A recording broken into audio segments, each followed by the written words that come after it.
Hey, everybody. Thanks a lot for joining us today. We're going to get started here in just a few moments.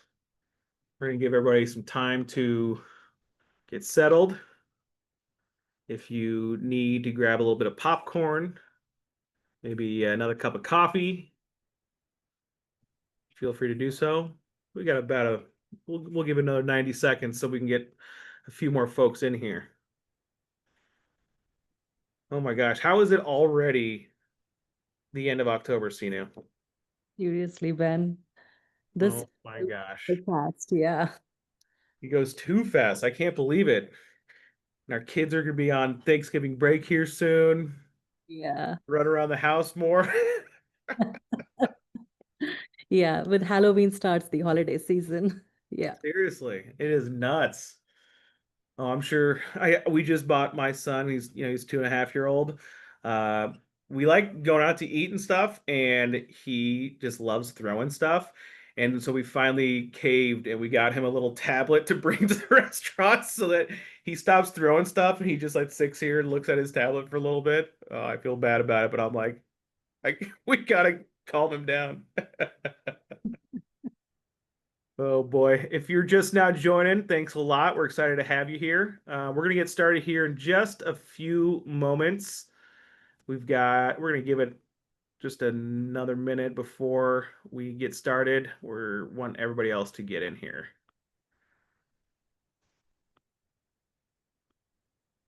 Let's see here. Wow. All right. I'm calling in from New Orleans. If you guys want, feel free to use the Q&A feature. I'm calling in from New Orleans, Louisiana today. Where's everybody else from? Sinu, where are you at? I am in Denver. Denver. White House of the West is what I call it. A good one. Yes. A good one for sure. Denver, Colorado. I bet it's beautiful. You probably just leaf peeping season is just finishing over there, huh? Yeah. Yeah. It's still nice over here. So that's great. I bet it's a beautiful 80 degrees, but low humidity here in New Orleans. I'm wearing long sleeves though. It gets cool. Yeah. It's a bit Awesome. as well. Oh yeah, I bet. I'm excited to come back for the holiday party. Yeah. Well, we can go ahead and get started. Thank you, everybody, for joining us today. My name is Ben Balsog. You've probably seen my face, heard my voice, maybe heard the same jokes over and over from me before. Thanks a lot for bearing with me once again. I'm joined by my colleague and friend Sinu here. We're going to introduce ourselves and get started with all this stuff. But if you were able to join our webinar last month and the month before, as you can see, we're kind of making a little bit of a progression into how we're able to take full advantage of connected TV. In today's webinar about mastering the CTV connected TV mix, and how you guys can build certain strategies to scale those streaming campaigns with measurable ROI. A couple of keywords there at the end. Measurable ROI can be really, really important for each and every single one of your clients. I have brought in Sinu today. Sinu is our manager of data analytics. And before I even take any kind of credit for you, Sinu, I'd love for you to introduce yourself and tell a little bit about your background and how you tossed a few of those extra letters in the back end of your name. I don't know if I'll ever get there. Thanks, Ben. Hi, everyone. Thanks for joining. My name is Seenu Raj, and I'm the head of analytics here at AdCellerant. I hold a PhD, and throughout my academic and professional journey, what I have always enjoyed most is diving deep into data. Not everybody enjoys that, but yeah, analyzing patterns, applying statistical methods, and translating complex information into some simple, meaningful insights. And at AdCellerant, my focus is on helping advertisers make sense of their performance data, understand not what just happened, but why it happened, and how we can use those insights to optimize campaigns moving forward. And in today's session, we will be walking you through how we measure the impact of connected TV, the models we use to prove the ROI, and some real world examples that show how data driven measurement empowers smarter investment decisions for you. Awesome. So a couple things I picked up out of there. You take, and I'll put it in my own terms, you take an incredibly complex set of information and data and you put it into simple and measurable terms that are more digestible for, let's call it the pedestrians like me, right? So we truly, truly appreciate everything that you do, Sino. You would be absolutely just terribly disappointed in the grade that I received in statistics when I was in college. Let's just say C's get degrees, all right? So thank you so much for joining me today. I'm excited to dig into this stuff. And as we've talked about in some of our past webinars, connected TV cannot be ignored. We need to be taking full advantage of these things. AdCellerant's placing a big emphasis on this. We're rolling out new Power Play video packs that you can use, whether it's for awareness or branding and conversions tactics specifically.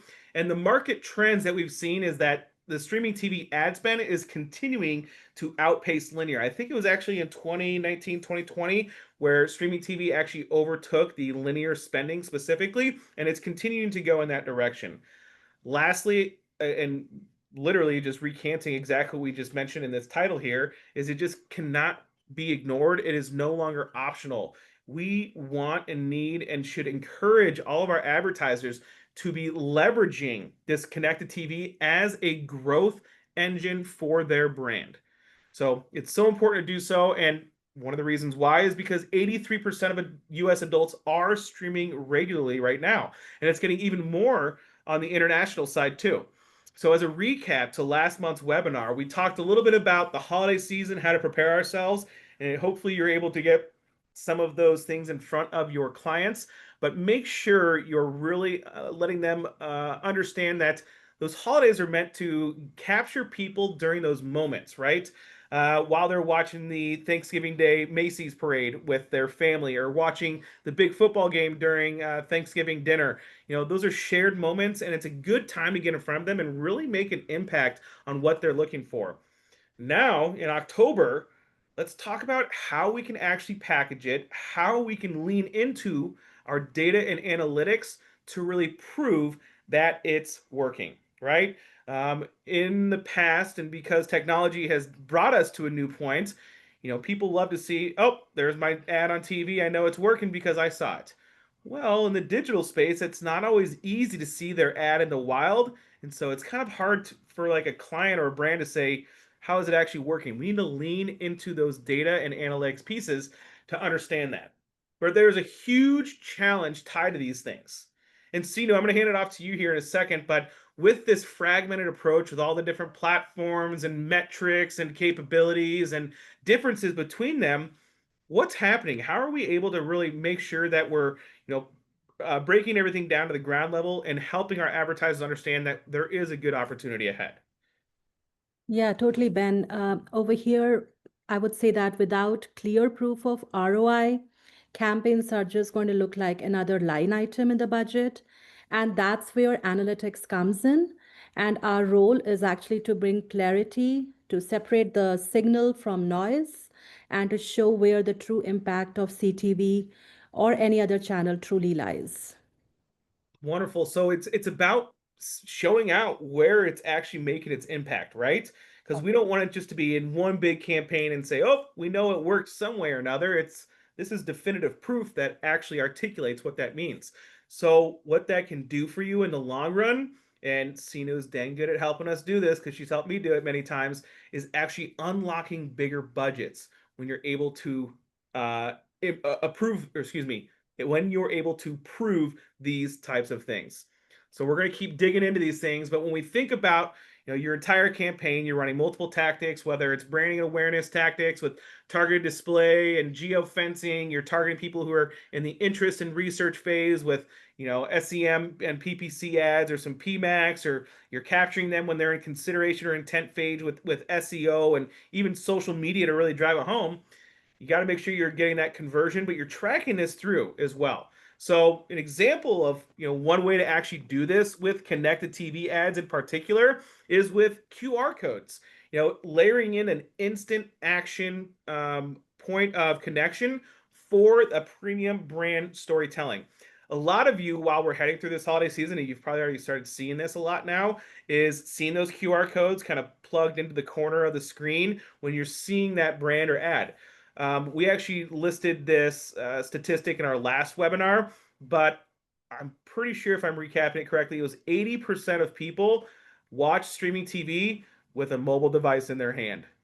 And I hate to say I'm part of that statistic, but I freaking do it. I can't help it, you know. We see someone on TV and it's like, oh, I'm interested in learning about that. I can either snap a picture real quick, or next thing I know, I'm GTSing it, Googling that stuff, and finding it that way. So this is a great way to make sure connected TV is driving an impact for you. So these cross-channel tactics that are working, right? Connected TV, it might just be the starting point, but it could be an ending point or middle point at the same time. So just reaching those audiences while they're actively engaged during the game, during the parade, during a specific TV show that they're watching, right?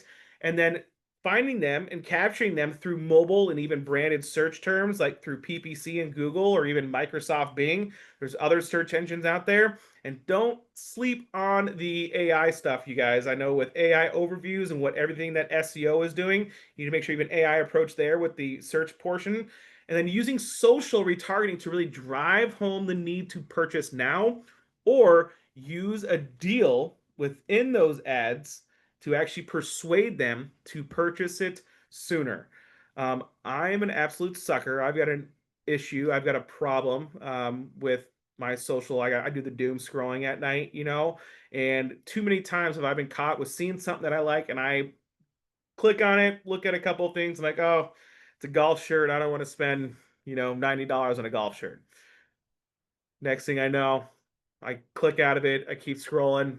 Bam, there's an ad for 10% off. You know what? I'd pay $81 for a golf shirt because it's a really nice one. So take advantage of those things. You know, you've all been a part of it. Think about that user and what's going on in there so you can really make sure you take full advantage of it. Let's see here. Finally, we need to make sure you're tracking those conversions, right?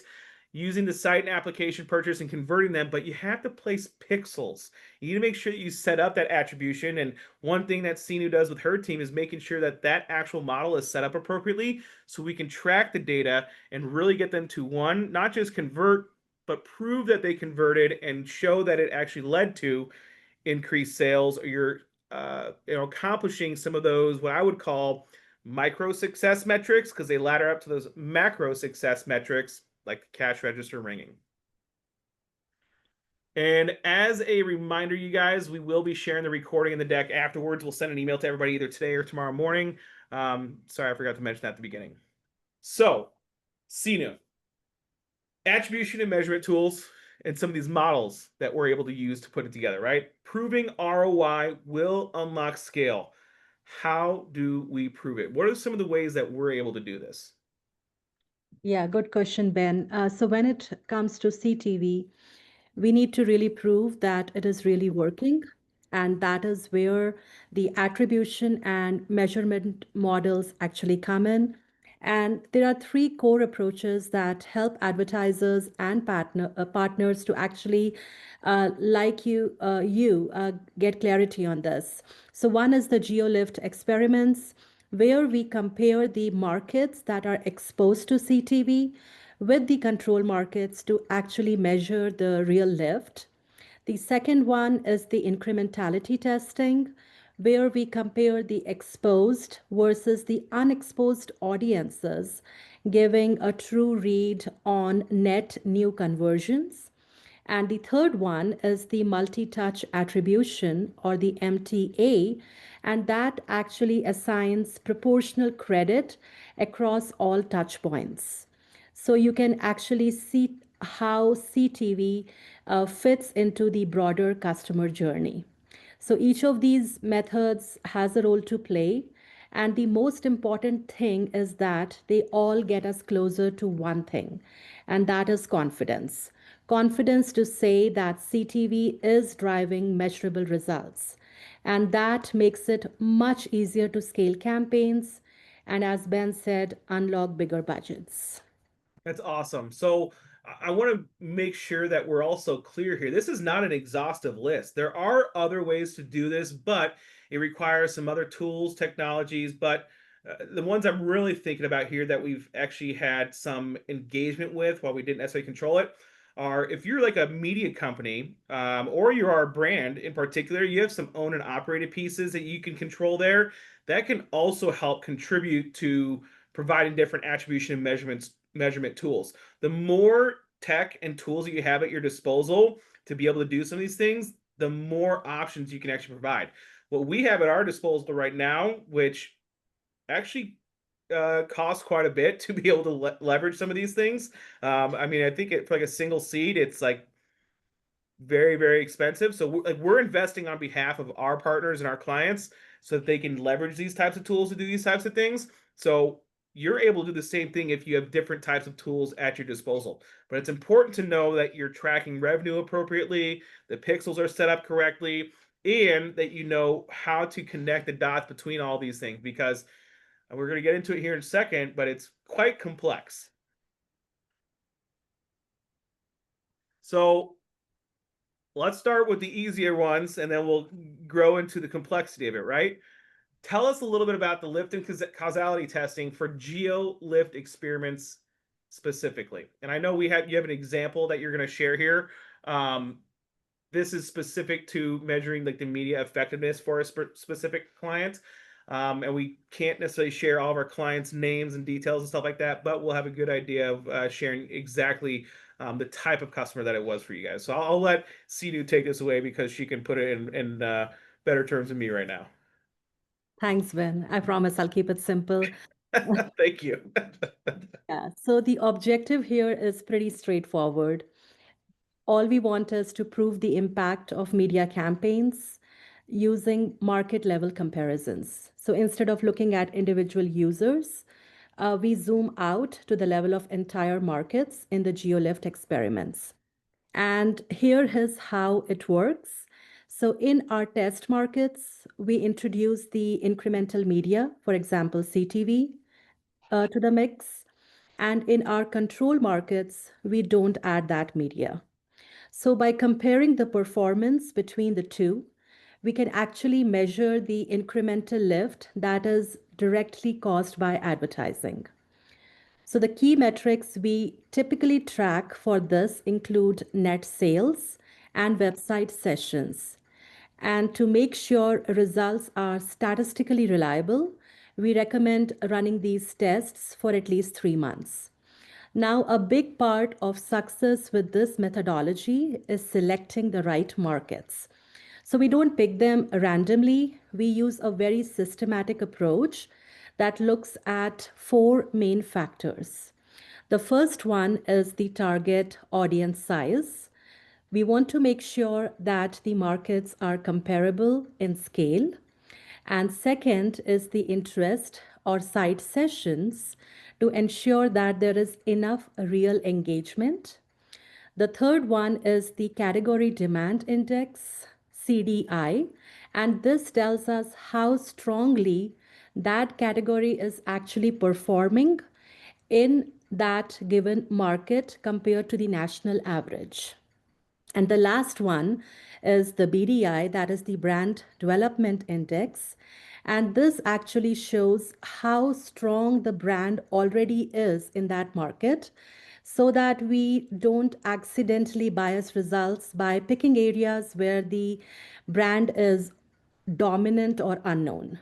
So by carefully balancing all these variables, we are able to select the test markets that are representative and the control markets that are truly comparable so that the results we get are unbiased and they are statistically sound. So we're going to share a case study, and this is from one of our e-commerce clients in the e-bike category. And in this, Salt Lake City was chosen as a test, and the three other control markets that were chosen were San Francisco Bay Area, Spokane, Portland, and Sacramento. So four of them. So by setting up this way, we are actually isolating the true incremental effect of media and proving the ROI. So in this market selection, one of the most important thing, as I said, is choosing the market. And this is where our methodology and tools that we use at AdCellerant really makes a difference.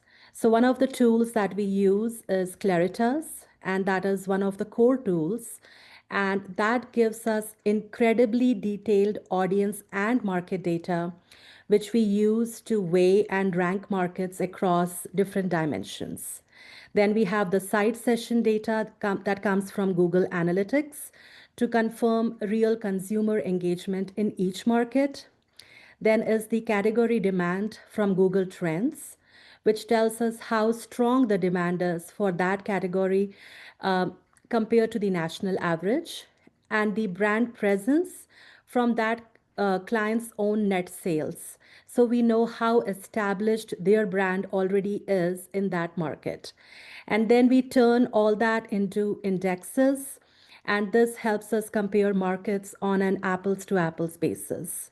So this is just a model that we used for that client. It differs depending upon the objective of the business. So we choose different variables for each, but this is the one that we choose for that client. And in some cases, we use another tool that is called as MRI Simmons, and that is another powerful resource that we have that adds the consumer lifestyle and psychographic data.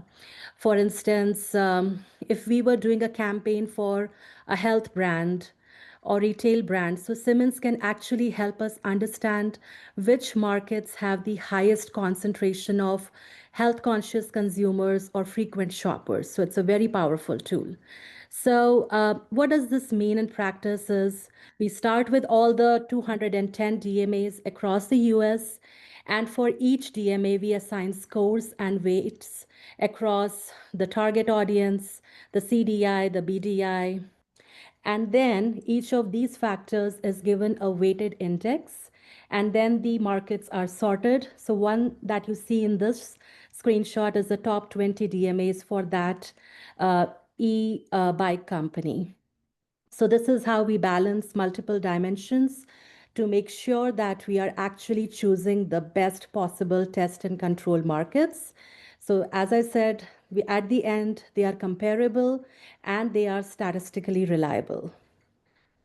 This Yes. is one insane to me because I mean in my mind, there's so much behind here that it just keeps getting layered and layered and layered because you have to make sure that it is as accurate as possible, right? So what I understand here, and keep me honest, Sino, you start with like the entire, what's that DMA? So we look at the total number of households, right? And we shrink it a little bit further to identify that target audience specific to, I mean, if it's people looking for eyeglasses or a electric scooter or somebody who wants to buy a house or a roof or anything like that, that interest. But then there's, or excuse me, the target audience. And then there's an interest variable, like what is that actual level of interest for those individuals in that market, in that target audience. And then the category development index. Remind me exactly one more time what that is. So how that category of things is performing, like e-bikes in general, how are they performing in that area? Not just Wonderful. your brand. Yeah.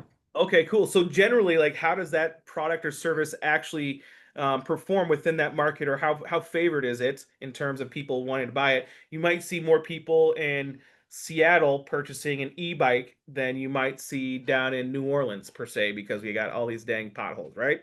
So that's probably the way that I interpret that. Would that be correct? Correct. Wonderful. And then the brand development index is actually showing how well is this brand known, or what kind of weight does it carry in the market compared to its competitors. Correct. Awesome. So, oh my gosh, like this is first off, and you've used 4, 5 different tools already just to get us to here. All of these things are now weighted. And then once we have the weighted index across all of these different pieces, you find your control markets, which will be similar, and then you find a test market that's probably in the midst of some of those where you're like, hey, this is where we want to make sure we see where it's at. And then we're going to plug in our connected TV media into that market to see where it actually grows from there. You understood it really well, Ben. Awesome. You know what? My statistics professor might be proud of me now.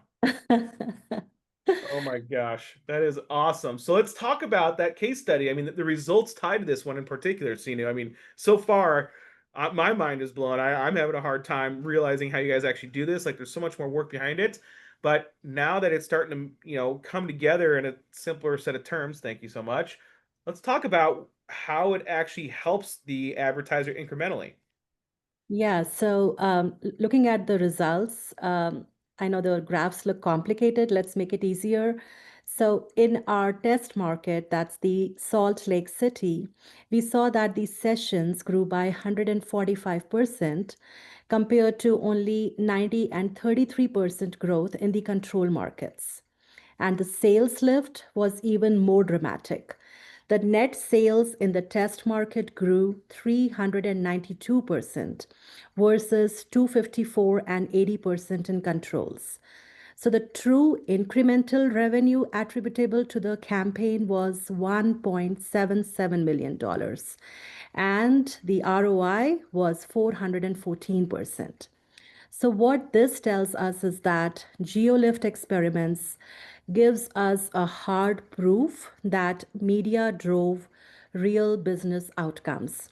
So advertisers can look at the results and say with confidence, not only is the CTV working, but it is working at a level that justifies greater scale. So once you're able to do this, and we've gone in and we say we run this test market, we're able to produce 400% ROI in this market alone just by adding connected TV to the mix. What do you think the advertisers are going to do? This is a question for our audience. What do you think your advertiser or client's going to do when you're able to prove that to them? Let's start adding it to all of our markets, right? So let's start unlocking larger budgets now that we've actually definitively proven what this can actually produce. Wow. So we've gone from the geo lift testing, right? Now we're shifting slightly into something it's similar, but not necessarily by the geography, but incrementality measurement is now by audience. It's a similar concept, I would say, but definitely a different approach because we're kind of controlling different uh, control variables, right? So no longer the geo, but now the audience. Let's talk about how this one works, Sinu. I know it'll be similar, but tell us where that difference really lies. Yeah, you said it well, Ben. So it is just switching to the audience level now. So incrementality testing actually helps measure the true effect of CTV ads by splitting the users into two groups. Similar as the previous one, test group is exposed to the CTV ads, and the control group, they are intentionally withheld from seeing the CTV ads. So by comparing the outcomes between these two groups, we calculate the incremental lift. That is the additional conversions that are driven purely by CTV. So, a simple example, if 500 purchases happen in the test group and 350 happen in the control group, that is an incremental lift of 150 purchases that are directly attributable to CTV. So, this approach is especially valuable because it answers the question, is CTV driving net new conversions? Or are we just capturing those customers who were going to convert anyway? So, for marketers, that distinction is critical. Incrementality testing reduces the wasted spend by actually identifying the campaigns with little added value and uh, builds the confidence to actually scale the ones that do. So, this is a very important aspect. So, and I'll help with the takeaway here, but you're really identifying what's working and what's not working. And we actually talked about this briefly yesterday. There's something known as counterfactuals, right? And it's kind of baked into here, but it's not always super definitive. But it's like, what would have happened if we didn't do this? This incrementality measurement can help identify that, right? So you're using the exact same target audience and you're just splitting them into people who saw the ad versus did not see the ad with connected TV, and you're able to say, hey, this actually drove 150 more purchases than this group. So we know that there was an effect. It did provide an incremental lift, and this is how we're able to prove it. So that true value at the audience level, even so, we're breaking it down even further now, not just on the geography, but the audience. This can be great for those advertisers who aren't multiple geographies, who don't have a major like national or regional presence, and maybe only have a smaller presence, but this is something they could take advantage of with a much smaller region to kind of track this in. Well said, Ben. Yeah. I'm glad you noticed. I'm trying here. So let's talk about the next one. So we've gone into, the increment, we've gone from incrementality measuring, which is a little bit take this with a grain of salt, simpler, right? While it is simple compared to what we're about to talk about, this next one is a bit more complex because it does require a very particular tool set and more access to more tools and more visibility into data and analytics for every single part of your campaign. So this will be reserved likely for the advertisers who probably have the much deeper pockets, are able to make much heavier investments on their campaigns and things like that. But it is something that is available. I know there's a lot of you out there that are either brands or agencies or even media brands specifically. You're like, how could this work for everybody else? When you have a partner like AdCellerant, you're able to look and leverage these types of capabilities to do so. So multi-touch attribution. One of the biggest issues in digital media today in particular is the lack of multi-touch attribution because it's always based on last click attribution, where we know that a display ad or a connected TV ad may have contributed to a person making a purchase, but we're not able to necessarily define that it actually happened. And a lot of times you'll see the purchase came through PPC or search or even social media, and that's where you saw it. And so the folks who run a programmatic campaign say, hey, you know what? We're done doing that because we're not seeing results out of there. This can help actually talk about where each of those different products, those digital products, or even digital products actually made that touch point with those folks. So let's talk as simply as we can, and you're doing a dang good job of it, Sido, of what multi-touch attribution actually looks like and how we're able to accomplish it with a handful of the customers that we're working with on this. Yes, thanks, Ben. So yeah, as you said, MTA looks at the entire customer journey. So it tracks users across channels, whether it is the first ad he sees on CTV, display, search, or social, and then assigns fractional credit to each touch point. For example, a consumer might see a CTV ad, then click a search ad, and finally purchase after seeing a retargeting ad. So, what MTA does is it just doesn't give all the credit at the last touch point. Instead, it credits each step for its share of influence. And why does this matter? Because it gives us a holistic view of how CTV is actually contributing within the mix. And second, it avoids the last click bias because that actually undervalues the upper and mid funnel channels. And third, it helps the advertisers optimize the spend by showing which touch points are actually driving incremental value. So now it's important, as Ben said, to acknowledge the limitations. There are privacy restrictions. Then Google and Meta have walled gardens. They do not allow the data sharing and decline of cookies. All these make MTA more challenging, but in practice, it often requires specialized tools like Rockerbox or Attribution app to execute well. So, besides these limitations, MTA is very powerful. It highlights CTV's role in the broader journey of the customer, ensuring that the budgets reflect the true incremental value instead of over crediting one single channel. I love this. And you know what? A lot of sellers these days, and strategists, a lot of our pitches are revolving around reach and frequency. This is exactly what this is right here, right? Each time you hit somebody with that ad, brand, or message, that's one touch point. And now you can assign a value to like what the weight was that contributed to them making that ultimate purchase. So we know this is also cool. And Sinu, correct me if I'm wrong here.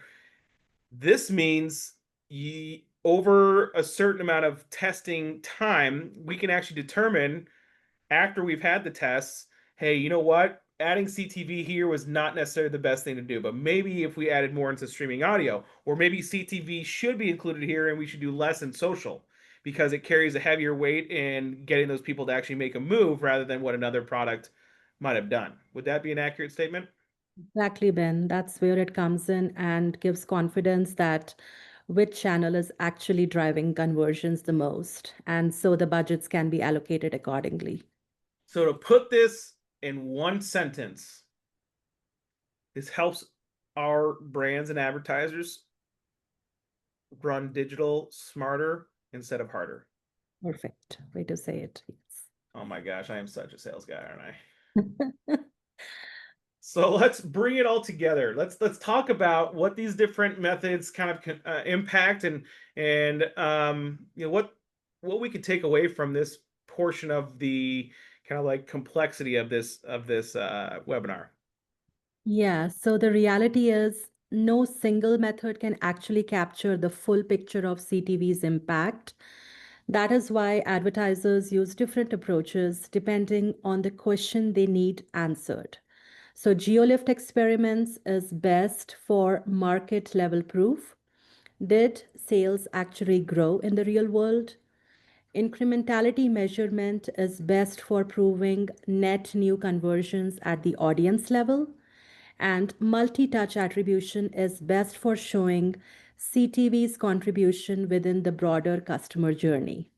So, for the advertisers, this means choosing the right tool depending on whether you need a market level validation, audience level testing, or journey level insights. So, and ultimately, we are able to avoid the trap of relying on a single metric like last click. And ultimately, as we said, using these insights from these methods to guide smarter business decisions and scaling with confidence. So the takeaway is very simple. CTV's impact can be proven in multiple ways by having multiple measurement approaches in your toolkit, like you can call that. You can actually validate the ROI in the way that best fits your business goals. And when you prove the ROI, you unlock scale. That's amazing. Um, I know we talked about this briefly yesterday, but I had a question first off. Can we run all these tests at the same time? And is that a best practice? A good idea? Bad idea? I feel like I know the answer, but give me some reason why. Yeah, it is best, as I said, it depends upon the audience, it depends upon the business needs. Mhm. So rather than running all the tests together, it might create confusion. The best would be to understand what the objective is and then choose one at a time. That would be my suggestion.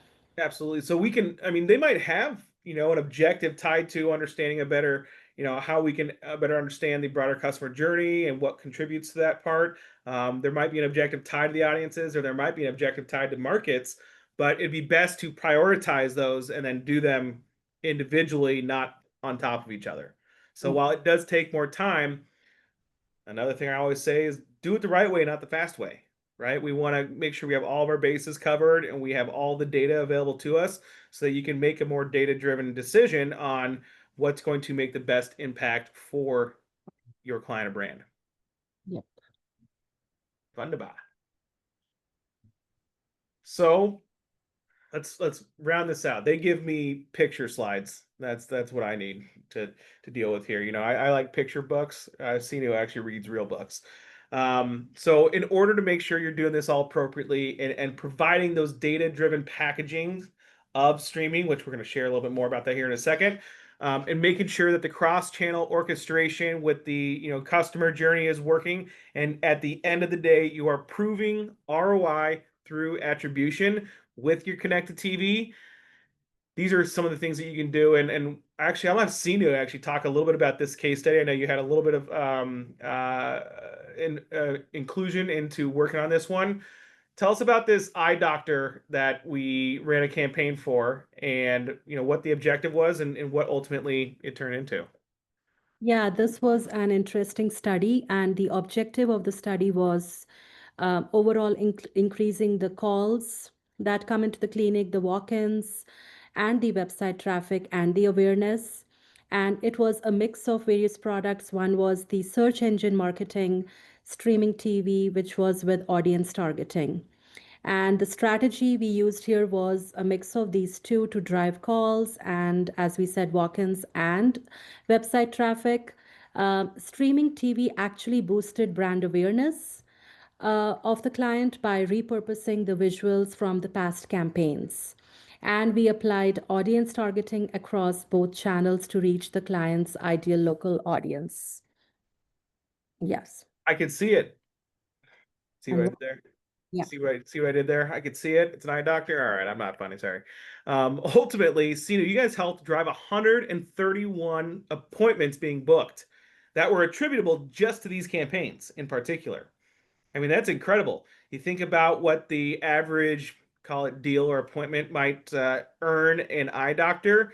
It's several $100s, if not, a couple $1,000s in some cases, and it leads to more revenue beyond that. If someone needs, glasses, or they need surgery, or they need just a smack on the back of the head, something like that, maybe. The total investment produced an incredible amount of ROI for them. So this is really cool, and this is easy because this actually breaks it down to just even a small advertiser and what that can do for them.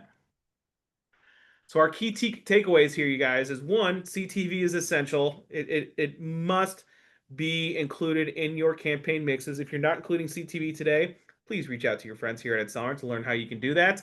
Strategy must prove the ROI. Make sure you're tracking conversions. If you can do revenue tracking, if you can provide even additional data and analytics behind it, and if you need to make sure you find ways to scale, build the proof for it.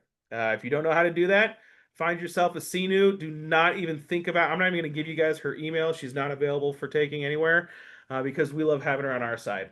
So there's an actionable checklist here for those advertisers, for the brands. One, find a partner who can help you. If you don't have an idea of what that can be, please reach out to me here at AdCellerant. I'd be more than happy to guide you guys in the right direction. Maybe my team can help you out with it. We'd love to do that.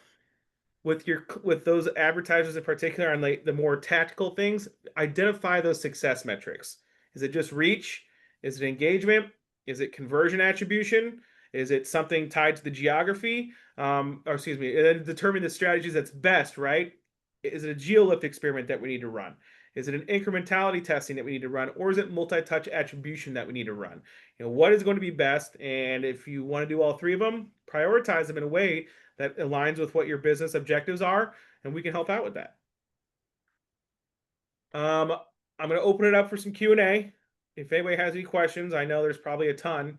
It's okay if there's none, though. A lot of times people are a little speechless after, hearing Sinu or myself talk. But we'll open up for a little bit of Q&A. I want to remind everybody while we're waiting on any Q&A out of the chat widget here, we do have video power packs that we have launched here at AdCellerant. If you are not familiar with them, if you're a partner of AdCellerant, reach out to your dedicated point of contact here. If you're not a partner, please reach out to me. We'd love to show you guys how we're building out these power packs that help with driving awareness, driving more consideration, and even driving more conversions with video. So I would like to add a quick point here on these power packs. They're not just a media mix. Say, hey, this is what you run. It actually comes with talk tracks. It actually provides a workflow and a battle card on how you can help address certain things with your customers that you're talking to. So definitely encourage everybody to check those out. Again, if you're a partner, they're inside of the academy, or reach out to your team for it. If you're not a partner, feel free to reach out to myself, and I'd be more than happy to help you out with that one. Oh my gosh. And then finally, we have a webinar coming in November. Sinu has teed us up perfectly for this one as well. Um, this would be, let's see here. I actually got a question in here. I want to make sure I get it. Where in the world did I put the Q&A feature? Oh, what are the recommended, Lou asks, what are the recommended budget levels for local business campaigns versus what would they consider versus traditional local TV? Oh, there's a big difference in that. I would say that you would typically see a bit more of a budget tied to the digital portion of it, to be honest with you, just because it's more targeted with traditional TV. It is like you're just hitting anybody and everybody that's watching during that time. You're not necessarily guaranteed that someone's going to see it. With digital and CTV, you guarantee people only watch it when they're actually engaged, right? And we know that it actually turns off. You're timed out once you don't touch TV for like 3 or 4 hours, something like that. So you're not wasting impressions there either. So you will see that the recommended budget levels will be a little bit higher on the digital side than the local or the traditional side, I would say. But I'm not sitting here saying don't buy on the traditional side. I definitely think that there's a place and time to do that appropriately. Inside of those video power packs that we have, you can absolutely find some of that information as well. Great question, Lou. Thanks. So we do have a webinar coming up in November, and it's going to be tied to the playbook for winning complex clients.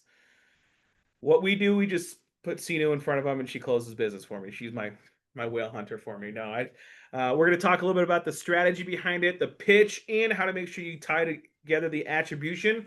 So if you guys are looking for how to get access to a team or partner that can really help you close and manage bigger deals and get some of these more data-driven details and tactics and attribution models put together, please feel free to reach out to us. But make sure you're joining us on November's webinar. It'll be the 18th at 12 noon Mountain.